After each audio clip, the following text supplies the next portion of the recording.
नमस्कारम सतगुरु। मैंने एक महान ऋषि के बारे में सुना है। मुझे पता नहीं कि वे नरूपा थे या मिलारेपा, लेकिन कहा जाता है कि उन्होंने एक मठ के मठाधीश की अपनी पदवी छोड़कर तंत्र का रास्ता अपनाया था। क्या आप उस पर थोड़ी रोशनी डाल सकते हैं? और दाकिनी का क्या महत्व है? दाकिनी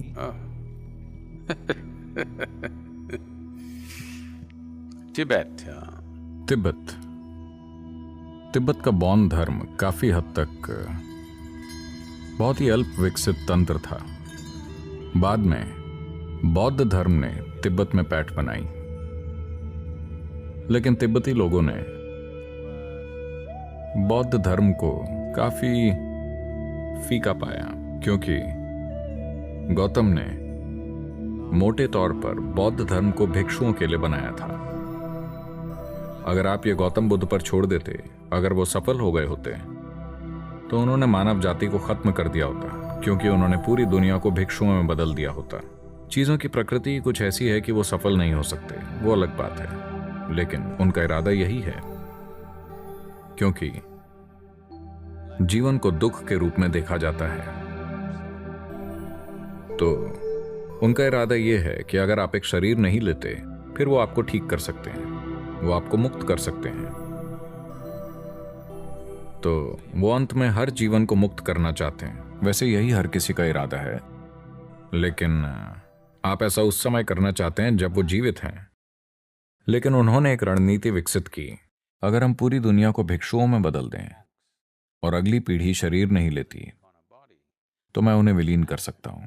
तो इसीलिए उन्होंने कहा कि मैं इंतजार करूंगा, मैं आखिरी व्यक्ति के सीमा पार करने का इंतजार करूंगा और उन सभी को विलीन कर दूंगा। लेकिन उस रणनीति की प्रकृति ऐसी है कि वो इस धरती पर काम नहीं करेगी, और उसने नहीं किया। तो तिब्बती लोग, क्योंकि वो एक ऐसी संस्कृति से आए थे जो तंत्र में डूबी हुई थी, बहुत ही अल्प विकसित तंत्र, मगर फिर भी तंत्र, तो उनकी दिलचस्पी जादू में है, उनकी दिलचस्पी ध्यान में नहीं है। ये लोग ध्यान की तलाश नहीं कर रहे थे, वो जादू की तलाश कर रहे थे। वो चाहते हैं कि कुछ हो।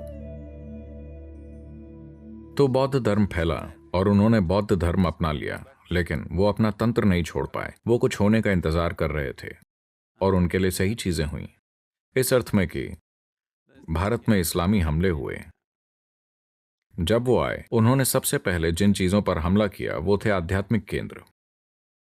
गुरुओं और आध्यात्मिक साधकों की लोगों के सामने हत्या की गई और उन्हें जला दिया गया, और उनके साथ भयानक चीजें की गईं। तो जो लोग भाग सकते थे, जब बड़े पैमाने पर मारकाट शुरू हो गई, तो जो लोग भाग सकते थे वो भाग गए। कहाँ जाएं? सबसे सुरक्षित जगह थी पहाड़ों पर चले जाना। तो कुछ लोग हिमालय के भारतीय हिस्से में चले गए।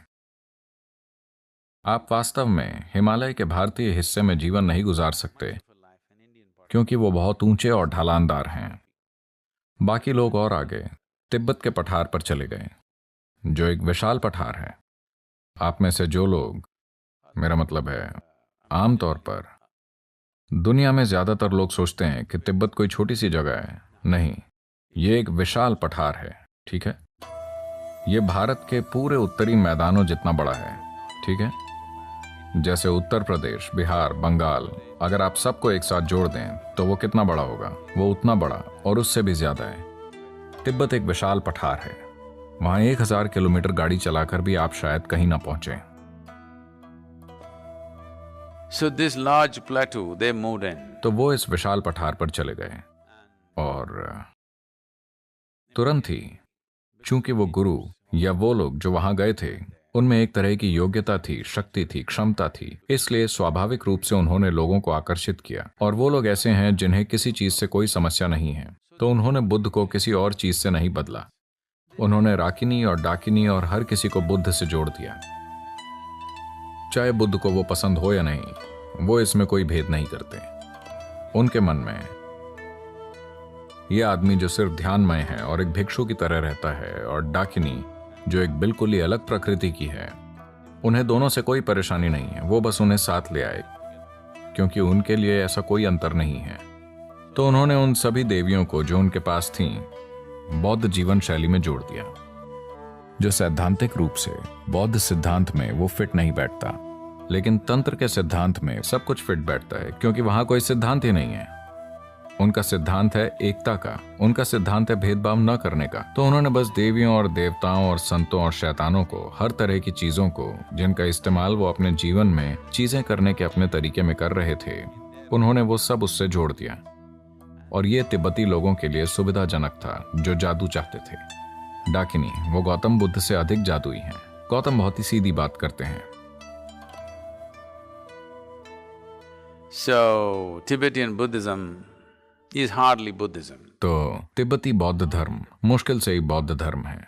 मुश्किल से ही वो बौद्ध धर्म है जो गौतम ने सिखाया था, क्योंकि गौतम का बौद्ध धर्म पूरी तरह ध्यानमय है, कोई भी रस्म नहीं। क्योंकि अपने समय में उन्होंने देखा कि भारत ऐसी स्थिति में पहुंच गया था, कम से कम भारत के कुछ समुदाय ऐसी स्थिति में थे जहां रस्म सबसे अहम हो गई थी, क्योंकि रस्म से पैसे आते थे, ध्यान से पैसे नहीं मिलते। आपको यह समझना होगा। अगर आप किसी को ध्यान करना सिखाते हैं तो वो अपनी आंखें बंद करके ध्यान करेगा, लेकिन अगर आप उसके लिए एक रस्म करते हैं तो हर बार उसे वापस आना होगा, और इससे कमाई होती है। तो वो एक बड़ी ताकत बन गया, और जब उससे कमाई होने लगती है तो शोषण शुरू हो जाता है। हर तरह के लोग हर तरह की चीजें करते हैं, जो अब भी हो रहा है। तो रस्मों का कई अलग अलग तरह से दुरुपयोग किया जा रहा था। तो जब उन्होंने ये देखा, वो रस्मों के खिलाफ हो गए। किसी भी तरह की कोई रस्म नहीं, सिर्फ ध्यान, पूरी तरह आंतरिक, या दूसरे शब्दों में वो योग को चुन रहे हैं। तंत्र के सभी पहलुओं को निकाल दिया गया, क्योंकि वो योग चाहते हैं ताकि कोई दुरुपयोग ना हो, क्योंकि वो सिर्फ मुट्ठी भर लोगों के लिए ही आध्यात्मिक प्रक्रिया के बारे में नहीं सोच रहे हैं, वो पूरी आबादी के लिए आध्यात्मिक प्रक्रिया के बारे में सोच रहे हैं। तो उनके इस उद्देश्य ने उन्हें पूरी तरह से ध्यानमय बना दिया। रस्म के सभी पहलुओं को मिटा दिया गया। लेकिन आज अगर आप तिब्बती बौद्ध धर्म को देखें तो उसमें भारत से ज्यादा रस्में हैं। भारत ने रस्में छोड़ दी हैं, लेकिन तिब्बती बौद्ध धर्म ने रस्में, लंबी चौड़ी रस्में अपना ली हैं। Gautama will spin in his grave. Gautam अपनी कब्र में लौट रहे होंगे, क्योंकि वो सभी रस्मों के खिलाफ थे। तो तिब्बती बौद्ध धर्म तंत्र ज्यादा है। किसी तरह उन्होंने उसे बौद्ध धर्म के साथ मिला दिया, जो पूरी तरह से दो ऐसी चीजें जो मिल ही नहीं सकती। उन्होंने किसी तरह उन्हें साथ मिला दिया, और वही जारी है।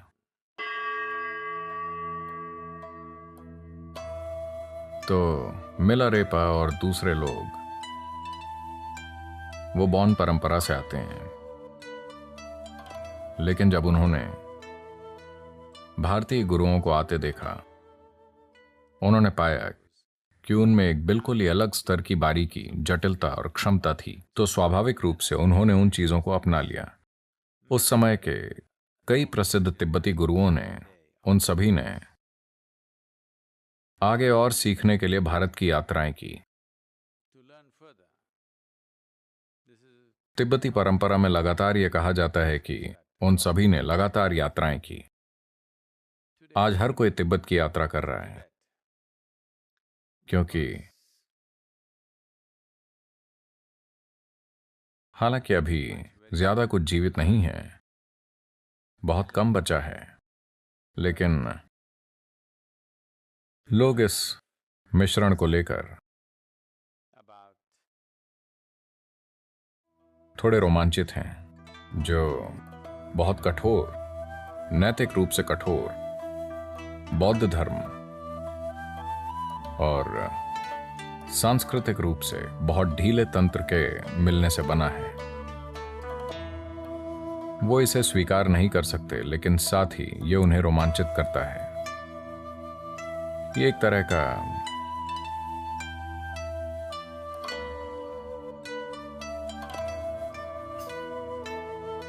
ये बहुत फैशनेबल है। अलग अलग चीजों को मिलाना हमेशा से बहुत फैशनेबल रहा है।